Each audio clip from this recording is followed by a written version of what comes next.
Good afternoon, Pride Dynasty League. We currently have a few more hours till we reach the year 2019. I hope everybody's having a wonderful holidays and I don't know, make some merry cheer, whatever. I'm here to talk about football. I want to make this video as short as possible. I went through the summary in the previous video, so now I'm gonna kind of go through each article and maybe clarify some things. I am Disabled Vigilantes, your ninja from the Hidden Bulls, Texans, I don't know. But either way, Village hidden in the Bulls. I don't know. It's a weird thing having my Texans be in the playoffs. I'm excited, so my attention will be kind of directed toward the playoffs until they gracefully either take a trophy or I don't know, get beat, right? So I mean I want to think about it, but hopefully they'll be hosting the Lombardi Trophy in Atlanta. That's the goal.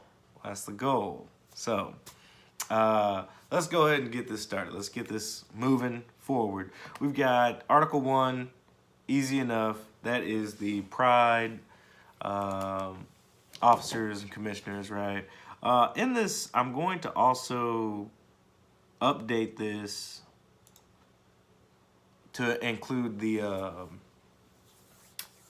rules committee. So Pride officers will also be part of the rules committee. We'll undergo some voting once everybody is signed in and pretty much a lock to participate. Right now, it's still kind of wishy-washy. I still need 5 people to at least sign into the league with their intentions on playing. That's how I'm determining intentions. On January 7th, I will be looking for owners that actually want to participate. So right now we still got 5 owners. You know who you are. And if you don't know, all you gotta do is ask whether or not you're signed into all your accounts. I just made the League Safe account. We got Discord. That's what we're going to be using. And MFL. You gotta be in the My Fantasy League just to participate, so we need to go ahead and sign that in. Ultimately, you're also going to need ESPN if you don't have it, because that's where we're going to be doing our auction draft to get us going, and I'll transfer all that information over. But as of right now, your Pride officers are me, Jacob Edwards. I got my phone number and email address down there if you ever need to just holler at me.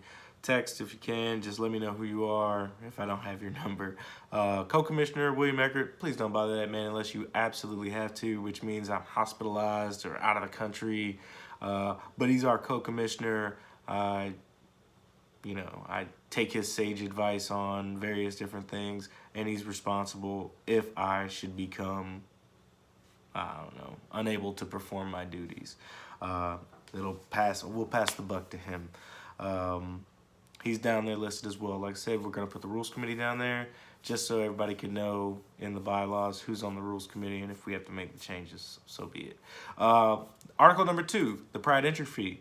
The following will be collected to finance Pride operations and prizes. The annual fee is $300.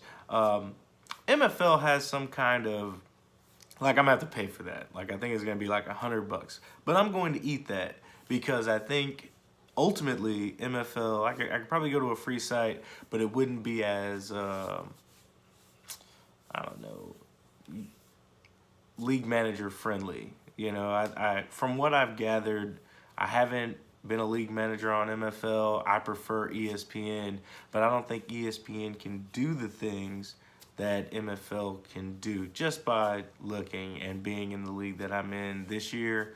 I think MFL is the way to go. It'd probably be smoother all the way around. So I'm going to eat that that fee. I don't really care. But the annual entry fee will be $300 plus whatever League Safe makes you pay. Can't really control that. League Safe is, I mean, we could probably do some other thing that doesn't cost nearly as much, but the guarantee from League Safe, been doing it for years. It's always been a shitty, fee, but ultimately it's the most secure, makes people feel safe, makes people feel secure that their money's in league safe, and you really can't put a price tag on comfort. So, same reason why I'm gonna eat the MFL. I gotta have that comfort.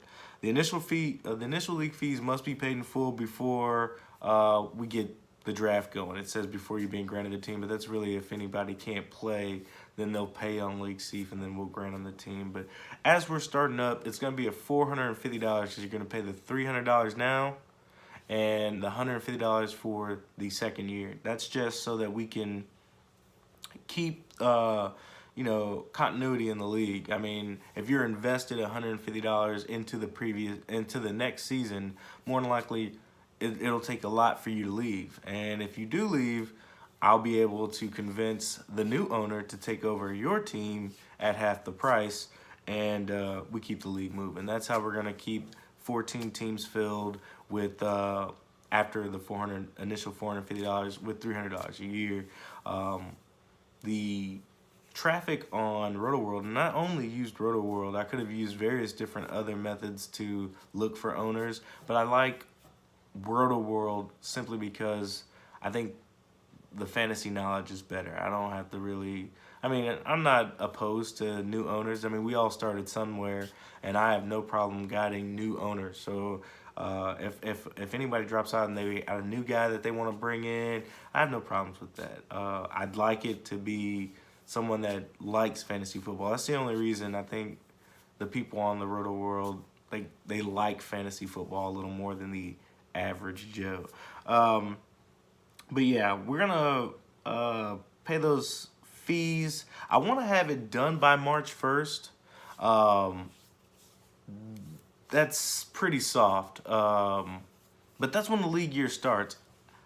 I don't want to be a hard ass about it, but if we can get paid up by March 1st, let's go ahead and do that. It'd be easier for everybody, make everybody feel better, and if you have any extenuating circumstances, please let me know. But as of right now, I'd like, especially moving forward, after this initial year, March 1st will be the deadline for the $300. But with this $450, I understand it's a bit of a stretch. We got the New Year's, the holidays just ended. You don't even want to think about paying $450. But so I'm thinking about that date for the $450. I want it to be done by training camps. Right when training camps are like, let's just say the last week of July. That's probably what I want to do, July 31st. I want everybody paid. It'll give me enough time to shop for that, because we're going to have the draft on August 31st. I can shop new owners just in case anybody can't make it. So $450 by July 31st. Sounds about right. But in the bylaws, every year on, from here on out, March 1st is the beginning of the league year. That's when all your fees are going to be due. So, we need to probably get in the habit of that. But, it is the inaugural year. If a team has not paid their entry fee by March 1st, that's grounds for expulsion unless you give me extenuating circumstances. You have to be promptly replaced so that everyone can feel secure. Article 3, prize payout structure. It's my favorite part of this. The price is hefty, but I need this league to be my most valuable league so that I can stay interactive as a commissioner, even when I doubt I'll ever be like 2-11 or whatever. But even if I'm in the dumps, I need this to be worth something. I need this to be entertaining. That's when we're not playing for nickels. I don't go play cards and play for beads or shells because I can't use those as viable currency. And it makes the game that much more interesting. Same with fantasy football. If I have various other leagues, I need this one to be my best. And I'm in another Dynasty league, but that's the only other league that I'll be participating in. With the minor exception that if the old Pride League continues and I don't have to do any commissioner duties, then I will probably most likely participate depending on the fee and the structure of the league. That's all pending, but I'll ultimately have maybe 3 teams. We'll see. We'll see. But this payout structure, we're going to have two separate payout structures. One, it'll be like in a 4-year bunch. Those first 3 years will be like a standard normal payout where first place will get a little less than $1,900. Second place gets $787. Third place gets a little less than $475, which is more than your year and a half of payments. So that's standard. That's what you'll get those first, second, and third year. On that fourth year, that Pride League year, you shall receive $4,400, just a little over $4,400 if you were to be crowned champion that year. If you got second place that year, it'd be $1,837, and it'll be $1,102, somewhere around there for third. Now, I think that also promotes league stability. People want to be in it for that fourth year, and it definitely won't take long to replace an owner in that fourth year for those prizes at that cost. So that's it for Article 4. Now, Article 5 is the auction draft. I'm trying to blaze through these as quick as possible, but trying to be as thorough. Probably going to do another video. I don't want this to be too long. We'll get through as many articles as we can, and I will post another video later going through the bylaws a little bit more thorough further down. Auction draft. Auction draft will be held on ESPN. Live auction software on MFL, at least it was last year, kind of eh. But ESPN will only be using ESPN for the inaugural. Any other auctions or rookie drafts, those will be held on the MFL site. We're just going to use ESPN initially because it's just kind of smoother all the way through. Auction draft will be taking place Saturday, August 31st, 2019 at 11 a.m. Eastern. The draft will take several hours, but this event is important to your franchise. There's no doubt about that. This will determine whether or not you're good initially or you're setting up for rebuild or whatever, but you probably want your hands in it if you're going to participate. So, again, haven't managed this yet, but I want to kind of make sure that we have scheduled breaks throughout. As we get close to the draft, I'll definitely have our plan of the day.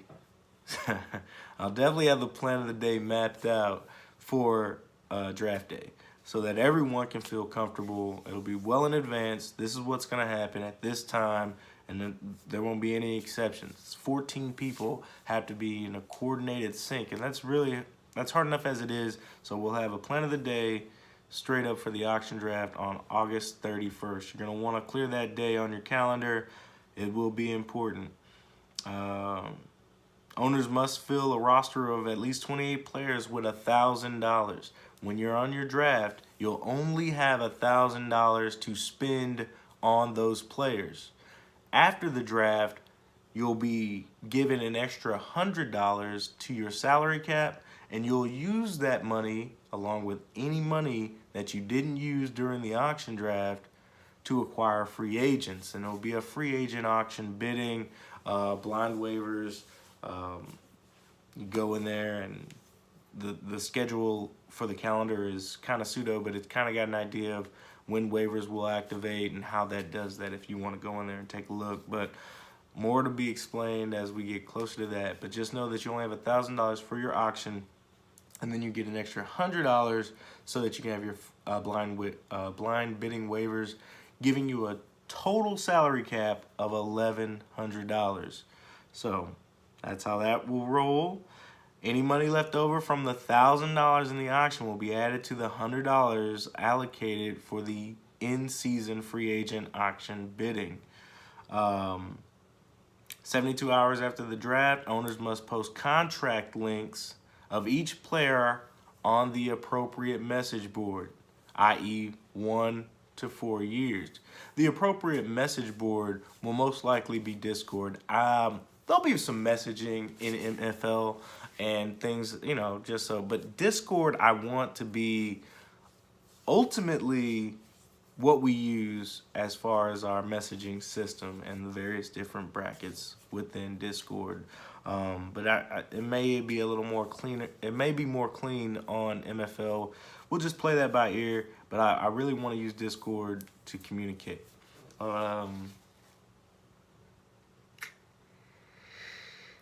Other than that, what is it? D. Owners are not allowed to cut any players drafted until this phase is complete, no exception. So, say you picked up, I don't know, Antonio Brown for like $300, and you're like, shit, that was too much money. I want to cut him now and just, you know, take whatever. But no, you can't do that.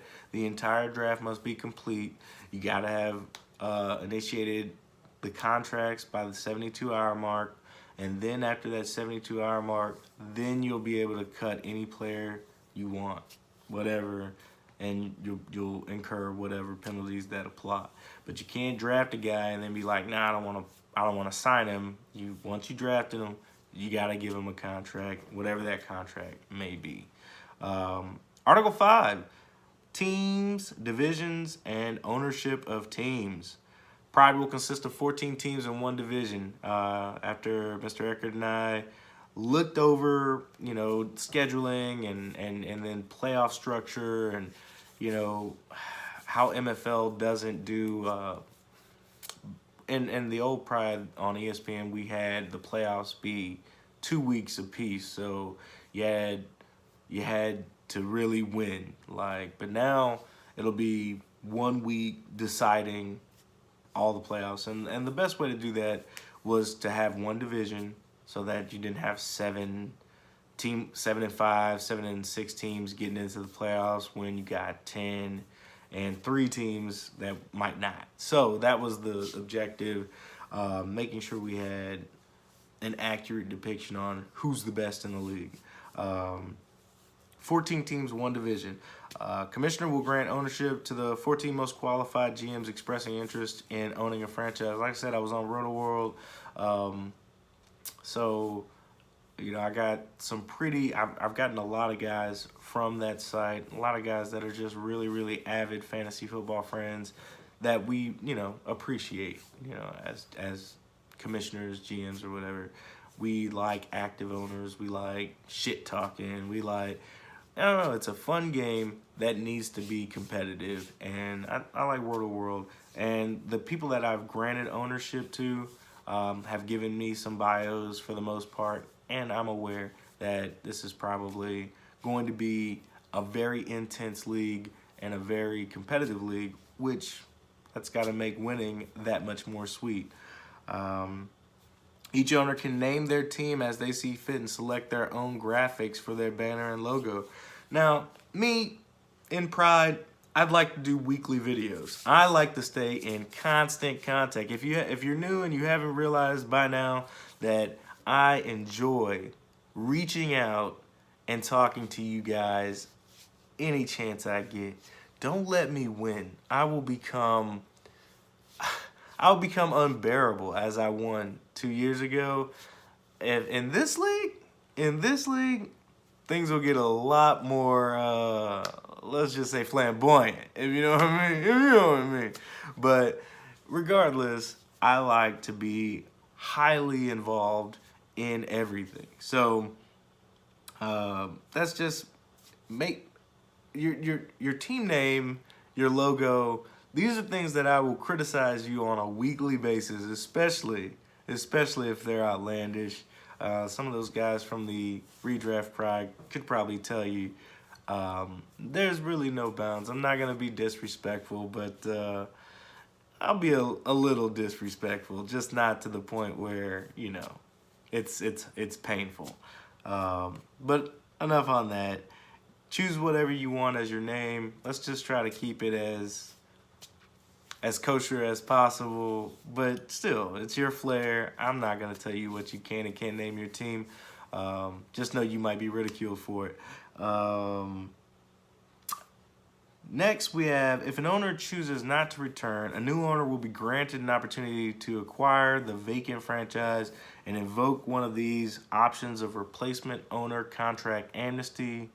Now, when I took over the the franchise for the Dynasty League, that inspired me to move my league to a Dynasty format. I wish I'd have known what this entailed. I had left Bell for about $327, eating up a huge chunk of my salary cap, and the man didn't play all year. Still almost made the playoffs, mind you, but I didn't. My mainly because that guy didn't play, and he was a huge part of my salary cap. I wish I'd have took the option C, which would allowed me to drop all of the players on that team and then use all of my money in the next free agent bidding, which I could have picked up Lev Bell for cheaper, most likely, and he's still been on my team, but for a whole lot less. But now, this option A is you can keep the roster as is. Most likely, if they left, they probably left the team in disarray, most likely. Then there's option B, when you can retain the roster, and this is the one I took. I retained the roster, but I was able to, wipe away some of those salary cap issues because people, you spend a whole lot of money, and then if a player becomes ineligible to play or for whatever reason, injuries, holdouts, real life holdouts, it becomes a strain on your roster. So to alleviate that strain for the new owners, we have option B, which is, removing some salary cap penalties, about 3, or you can remove 3 players from your roster without fear of having a salary cap penalty to kind of give you some cap space, much needed cap space, which allowed me to be mildly competitive, but I wish I'd have chose the option C and just started from scratch. And, hopefully if we get new people, I'm the type of guy that's not gonna, I'm not gonna yield competitive advantages to anybody, but I want to fully explain to them exactly what's going on, so they don't feel cheated. Moving on, we got Article 6, rosters and lineups. We got 28 to 35 players will make up an active roster. You must have at least 28 players on your roster during weeks 1 through 6 of the NFL season. So you got off season, in season. Having all those players on your roster and still being under the salary cap is important. There'll be some times where we can relax the salary cap during the off season, but on March 1st, it has to be ironclad. It has to be tight. And if you're not within the salary cap, you run the risk of losing players so that you can get under the salary cap, which could affect your salary cap for the following year.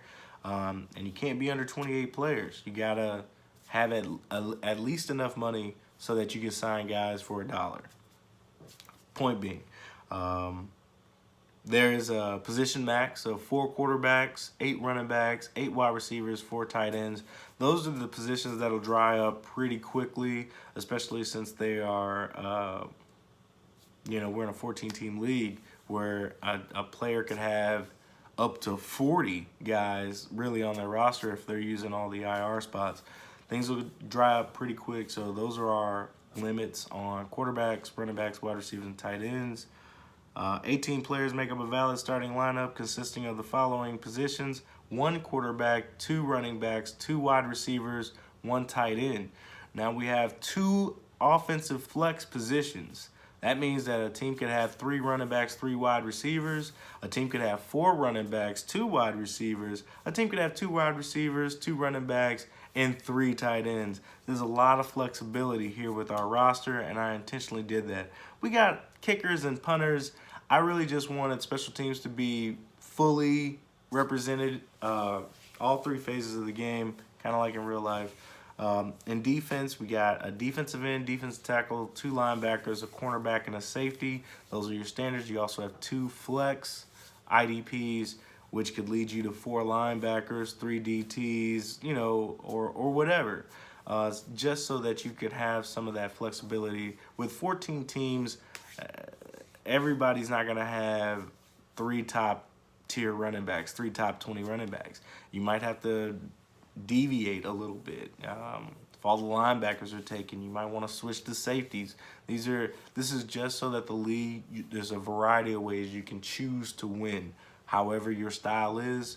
And obviously with the scoring system, you want to take note so that you can field the best roster. We are currently at 25 minutes, and we've only gotten halfway through Article 6. So I will not bore you to death. We're just at the rosters. We talked about the injured reserve. We'll go through more of that later. My main takeaway from today is that by January 7th, I need everybody signed in to Discord and MFL. I need that just for my own clarification. So if you haven't signed in, you need to tell me why you haven't signed in, or if you fully do intend to. I kind of want things to run as smoothly as possible. And the only way to do that is the cooperation of you 13 other owners. This will be a fun league, and I can't wait, but I need this to be kind of smooth. So thank you all for those that have signed in. Those that haven't, I'm sure you'll get around to it. But by January 7th, I'm not gonna keep pestering and badgering. I'll just fill the spot, unfortunately. We got like 3 guys on a wait list that says if it opens up, they're willing to participate. So I don't want to have to do that. I want to use the 14 guys that we have here. I think we'll have a pretty long league. So with that being said, go Texans, and fuck the Colts, and hope everybody has a happy holiday. Peace!